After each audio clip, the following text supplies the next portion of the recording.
Welcome to the Carriker Chronicles, the People Show. Checking the pulse of Husker Nation, brought to you by X-Cancer. Check them out at xcancer.com. Ladies and gentlemen, if you hadn't heard, the Huskers got a commitment from the top number one player in the transfer portal, coveted pass rusher out of TCU, who's going to be coming to the University of Nebraska, O'Shawn Mathis, 6'5", 250 pounds.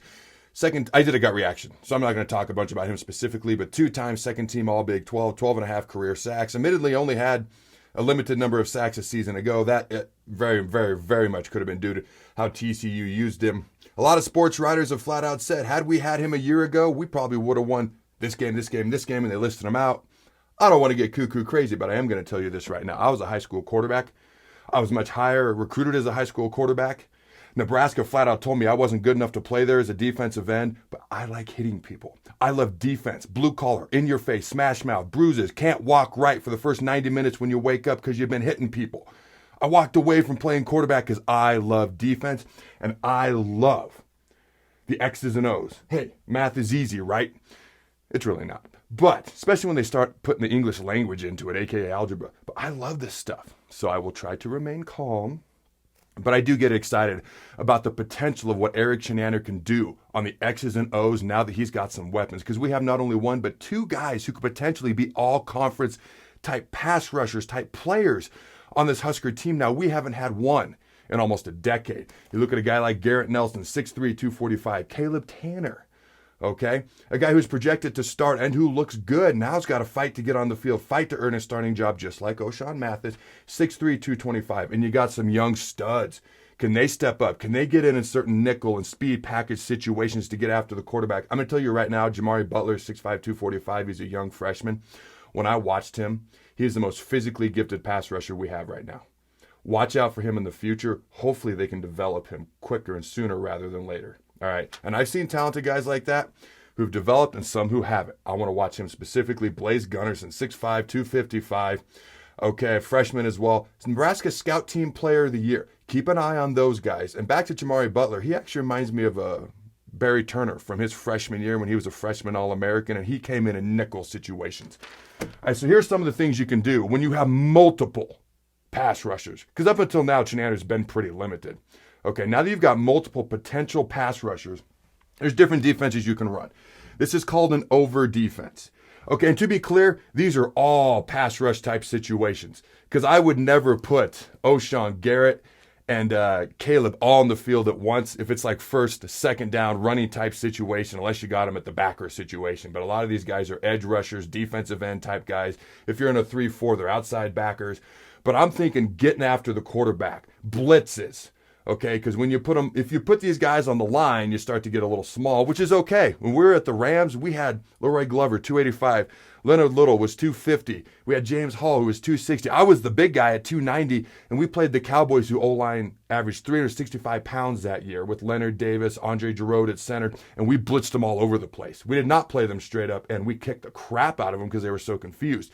So this is about not necessarily base defenses. This is about bringing people from everywhere. And then all of a sudden you line up straight and you get after the quarterback. So this is not, 1st and 10. This is not 2nd and 3. This is like a 3rd and 5, 3rd and 8, 3rd and 10. If you're playing Wisconsin and it's 3rd and 4, you might not do this, or Iowa or Michigan. But if you're playing Purdue or Illinois or Penn State and you get in those third down pass rush situations, that's where things get exciting. So this is pass rush type situations. This is an over defense. Wide 9-3 technique. He's in the A gap. You got a backside 5. So if you got 2 tights, most teams always have 1 tight end and 5 linemen. Now they might come out in 23 personnel, or 21 personnel, which is 2 backs, 1 tight end, or 13 personnel, which is 1 back, 3 wide receivers, or maybe they'll come out in 12 personnel, 1 back, 2 tight ends. It doesn't matter. Almost every team's going to come out in some form of this, and then they vary off of this. So that's your typical over defense. You can do all sorts of blitzes out of this if you want to.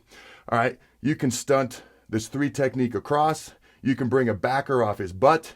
All right. You can stunt the end in. You can bring a safety, a corner. You can roll the coverage, and you can come outside of him. Okay. You can do a bunch of other things. You can stunt this guy out. You can have him half contained. You can have a backer up the middle. All right. Maybe this guy goes here. Maybe this guy crosses the center's face. Maybe this guy goes wide open. You're leaving 2 gaps wide open. Nope. All of a sudden, your Mike backer comes here. All of a sudden, your Sam comes here. You can do all sorts of different things, and then you just roll the coverages, or you can go man-to-man based on what you prefer in the back end. But you can confuse these people, and imagine like Ty Robinson right here, okay? Ty Robinson's big dude, 6'6", 305. If you want some bigger bodies, because you can put Mathis here, you could put Caleb Tanner here, you could put Garrett Nelson here. You could put Garrett here potentially because he's a weight room warrior, but he's a little light, and you're going to need to stunt and move him, okay, just in case they do run the ball. But if you're looking for some bigger body type guys who are options that have potential to step up, Mosiah Newsom, 6'4", 285. Colton Feist, this might shock some people, a little under the radar, but a vocal leader. An upperclassman, a junior, 6'2", 280. You can do all sorts of different stunts. Now, admittedly, under's more of a run defense.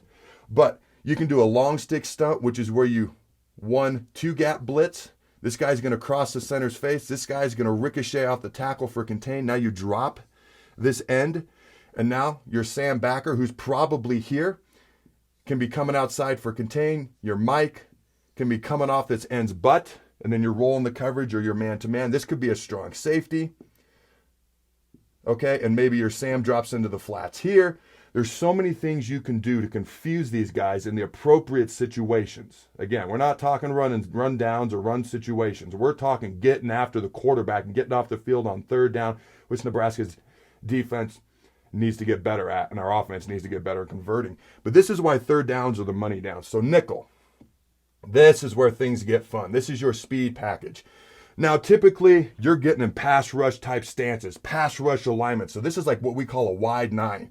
If you had another tight end out here, he'd get outside the tight end. If it's just a tackle, you get wide. This guy's in a 3.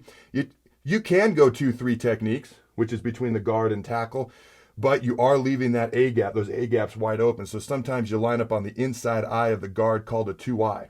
Now you can do all sorts of blitzes here as well. You can do this guy stunting out.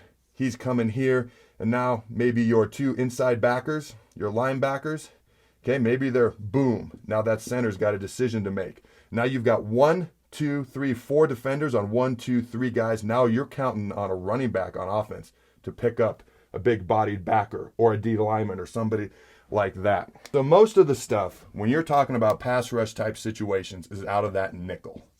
Now, you can line up a million different ways, but it's typically going to be a wide 9, a wide end. If you want to, you can put this 3 technique right there. You can put, and now you got your backers, okay? Or if you want to bring a safety or whoever. So, I talked about them both hitting the A gap. So now these tackles can stun inside. Boom, boom. Now your backers are coming off their butt. Boom. It's the same 4-on-3 with the running back having to pick up somebody type scenario, but now you're stunting in with the tackles, backers coming off their butts. Or the other thing you can do, you can put these tackles in these A gaps, you can stunt them out, and now the backers are coming inside. Boom. And then you're just letting your ends rush free, man-to-man, one-on-one.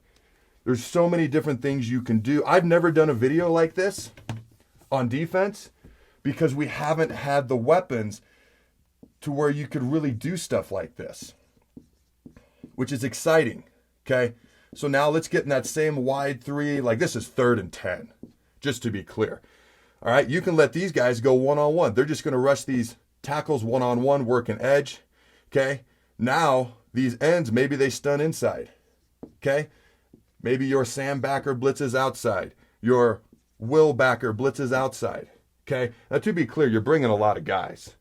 So you got to roll coverages, you got to cover guys man-to-man. But if you get there quickly, it can happen. Now, think about guys like Caleb Tanner, O'Shawn Mathis, Garrett Nelson, maybe Mathis, maybe Garrett here if you're truly trying to stunt. Maybe it's Ty Robinson, maybe it's some of these other guys I've talked about. If you're going to go small, you're going to have to be fast, you're going to have to be creative. Now, some of my favorite things, if I'm being honest,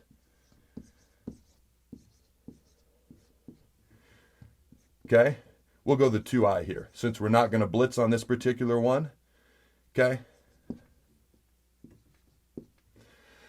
So let's say you've done all these blitzes. Now these backers are creeping up and they're doing bluff or cloud or whatever the particular call is, and they're going to blitz and all of a sudden they're going to drop. Now you've got Garrett Nelson one-on-one with a guard who's not as athletic as a tackle. Now you've got O'Shawn Mathis out here. Now you've got Caleb Tanner with great speed at 225 here. You got Ty Robinson probably going to get double teamed. But if this center all of a sudden gets confused because now nobody's blitzing, now who do I get? Maybe it ends up one-on-one. You can also do some tackle end stunts, so you don't always have to blitz the house all the time. So this tackle, maybe it's Ty Robinson, gets head up, okay? So if you do a TE stunt, tackle end, the tackle's going to eventually loop out to contain. He's going to ear hole, okay? And maybe the tight end's gone. Maybe they went 5 wide. He's going to ear hole this tackle, bam! So the tackle's watching that end, bam! I get hit inside from this guy, and then the end comes underneath, and the tackle loops to contain. So this guy's going to ear hole this tackle. This end's going to come upfield, draw the tackle upfield, boom, you're getting ear holed. This end now loops underneath, boom, and he gets contained. Now you're confusing the O-line, but you're dropping everybody. So you don't always have to blitz all the time. So that's a TE, tackle end stunt. You can also do an ET, end first, tackle second stunt. So now, okay, you can go 3 technique, you can go 1 technique in the A-gap, you can go head up, whatever you want to do. I'll go head up here. Again, imagine Garrett Nelson, O'Shawn Mathis, Caleb Tanner. If you want to go with just straight speed, I'd probably go Mathis, Tanner, Nelson, Robinson. Okay, so now this is end tackle, ET. So now the end's going to take 1 step, come underneath, ear hole the guard, boom, draw that tackle. Now the tackle's going to draw the guard's block, then the end ear holes him, the guard, okay? And then this defensive tackle is going to loop out to contain. And guess what? You didn't have to blitz anybody. There's so many freaking things you can do. It is so much fun. When you have the weapons to do things on offense, people get excited. I don't think they realize when you have the weapons on defense exactly what you can do. All right, let's go to a 30 defense, which is 3D linemen. Okay, I'll put the tight end out here. It doesn't matter. So now you're head up, and now these ends can be anywhere. Okay, because you got 3D linemen, a nose and 2 ends. All right, tackle, just to keep it consistent. Tackle, your ends can be here. Okay, and you're going to need some bigger bodies if you're going 4 backers. Your ends can be here. Okay, and now you've got a backer. Okay, backer. Again, this could be your 4 speed guys. This could be Nelson, Mathis. Who am I forgetting? Tanner. Maybe Jamari starts playing really well. And some of the guys are going to have to drop. They can't pass rush all the time. But now all of a sudden, this end comes underneath. This backer comes outside. Okay, maybe on this side, this end, okay, maybe the backer shoots through here, hits that tackle, the end comes underneath, and the backer shoots out for contain. You can do the same thing on both sides. You can mix it up. Maybe, I've seen this before, and you need an athletic nose.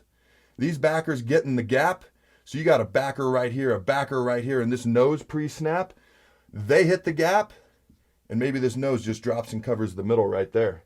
Or maybe the backers are there and they drop out, and now this nose is one-on-one with the center because hopefully you've drawn the guard's block. There's so many things you can, I can't even draw up everything you can do without doing like a whole 50-minute video, which by the way would be all right with me. But the last thing I want to describe, just because it's fun, we call this our Denver defense. When teams go empty, bring people.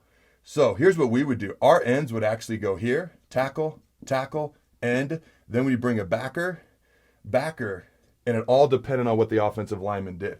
If this old lineman blocks down on the end, he's going to drop into coverage. This guy comes off the edge. If he blocks the backer, okay, now the backer is going to drop and the end is going to come inside. Same thing here. Guard blocks down on the tackle, now the end's going, okay, and the tackle's going to drop. If the guard blocks the end, now the tackle's going. All right, if the the center blocks this tackle, the tackle drops, and this tackle would go. All right, if the tackle blocks this backer, he's going to drop. Now this end goes. If the tackle folds down on the end, now the end's going to drop, and the backer goes. We kill teams with this. I've never seen this blocked because it's 6-on-5 at the snap of the ball, and essentially if you get blocked, you drop. But now you've occupied that blocker. You got him outnumbered 6-5, so you drop. So now you're in coverage. You took away a blocker, but now you've got another guy coming who isn't being blocked. We call that Denver. All right. I tried to keep the video short. First of all, let me know if you got any questions.